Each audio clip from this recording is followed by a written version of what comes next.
What's up, ladies and gentlemen? Jacob Gago here. Today I have the DJI Wireless, and I must say the hype is real. This video was actually overdue. I had this since June, so I've definitely had this over a month now. So I was actually gonna get the Rode Wireless, and I ended up finding out that this came out. Oh my gosh, this thing is crazy good. I can't imagine all the interviews DJI did to creators just to come out with this, because this is a great example of a company listening to their users. Literally right here. This whole video is going to be strictly recorded using this microphone. So let's start off with what comes in the unit. I'm obviously using one right now, and so you have two. I opted for the one with the charging case, so it simply just goes in there, and you can see it has charging points inside, and then it comes with the adapters. So this is going to be the one for the iPhone. I'm currently using the USB-C, so if you have like a A7 III Canon, whatever, this goes on the hot shoe, and you can put the transmitter on top of it. In the pouch, you do have a cable for the hot shoe, and then you have these little, I forgot what they call them,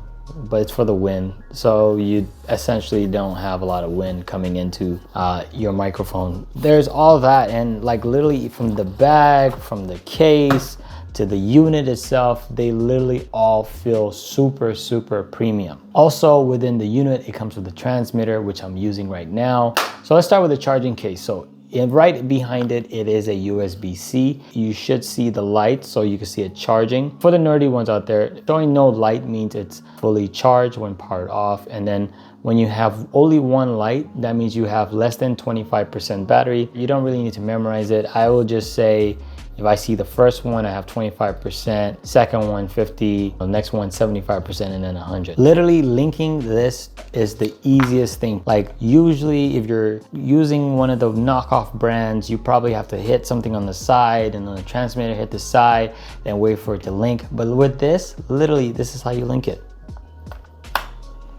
Linked. All right, so let's talk about the design of the transmitter. So in the event it does not connect within the case, the first button you see is link, and that button essentially links it to the receiver.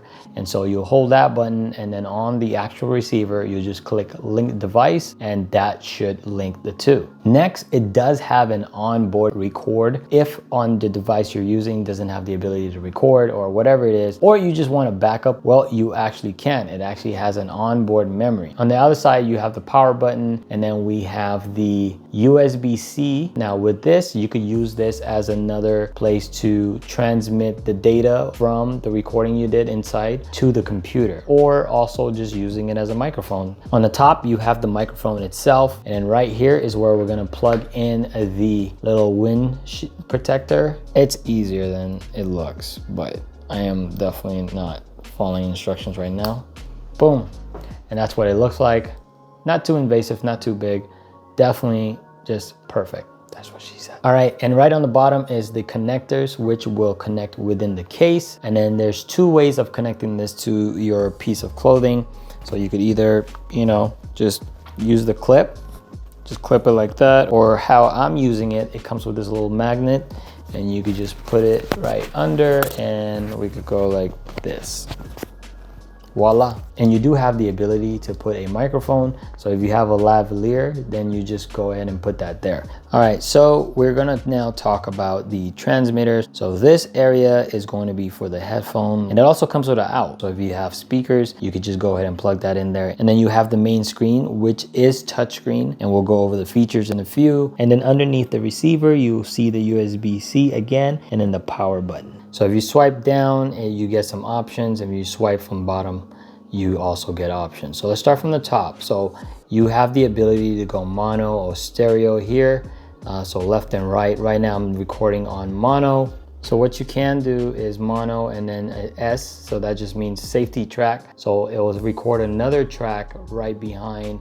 That's a tiny bit lower in volume. So then you don't have to worry about, any kind of inconsistencies.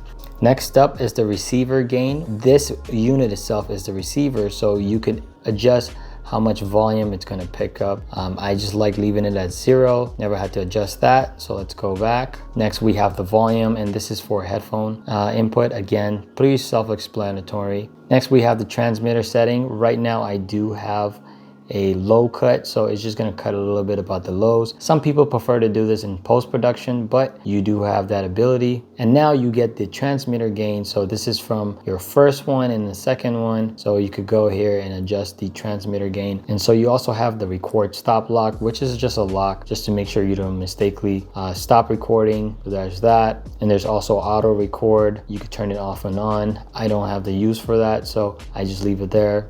Vibration notification. So like I said, like depending on what you're doing, you will get these units vibrating. So some people might not want that. It will probably pick up in footage. So you could turn it off and on. I haven't had an issue. And usually the vibrating for me is when you're turning it off and on. And then you could adjust the LED brightness. I prefer to just leave it up all the way. And then you have settings itself. In the event the charging case doesn't link the receiver and transmitter, you'll just click the link button right here and then click link device, and that should do it for you. Next is the brightness control. If it's too bright for you, you could turn it down. I like to leave it all the way up. Language, I'm obviously speaking English, so we'll just leave that there. Date and time, in case it doesn't sync properly. Mine looks like it's actually correct, so I will leave that there as well. Factory reset if you want to take it back to default. And then version, I gotta actually check to make sure my firmware is up to date. That's also where you can see your serial number and then compliance information, you know,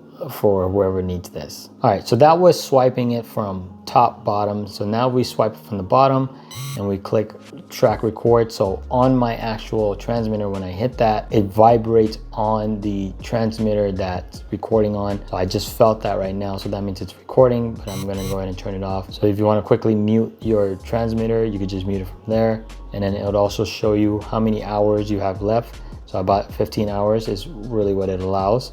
So that is there as well. So essentially, if you were to put this in a recap, if you swipe from top bottom, you're adjusting the settings for the receiver itself. And then if you go from bottom to top, you are adjusting the transmitter settings. Just in case you want to know more, DJI does have this on their website, allowing you to see what each symbol means in case you're confused about something, or you could just look at this video and see what each thing means. So in conclusion, I really love this DJI wireless unit. I'm definitely going to be using it for all my videos, whether it's for Foley, for picking up sound, or just microphone interviews, whatever it is. I'm definitely going to be using this for my channel going forward. The cons that are there, but it's not really so much of a deal breaker. If you plugged in the receiver to your phone, if you're doing playback, you might think you didn't record any audio, but you actually did. You have to remove it from the phone and then you can hear some audio. So I will say that yeah, it's a con, but to be honest, is it a deal breaker? Probably not. So the workaround around that is on the receiver itself, it has a headphone. So maybe if you want to plug in a headphone and just put it on whenever you're hearing back, it has an output as well. You can use that. I do wish the transmitter or the actual receiver could accept a actual SD card. I think that would have been a lot more easier and not limited on the amount of hours that could be recording. 15 hours is definitely a lot, but I do wish we could put an SD card in there. If you're using the lightning adapter on your iPhone, unfortunately, that's only gonna be recording in mono. Is that a deal breaker? I don't know. Depending on what your use is, at least in the manual, that's what it says. Another thing I wish the DJI wireless system had was on the receiver, a small speaker, so then we could hear playback and not have to remove it or have to plug in headphones or another mini out. It would have been really nice to just have a speaker, just like how DSLR cameras are. Do I recommend this thing? Heck yes. If you're in the market for it, go ahead and use the description in my link below. That is going to support the channel. I definitely 100% recommend this. The hype is actually real. It's not one of those things where I just bought just cause. I tried it for myself. The price is definitely steep, but to be honest, I have forgotten about the price. After using this, it's just worth the price for me. Let me know if you're gonna get the DJI wireless or going to the Rode, because it's probably cheaper. Don't forget to hit the like button, subscribe, and I'll see you guys on the next one.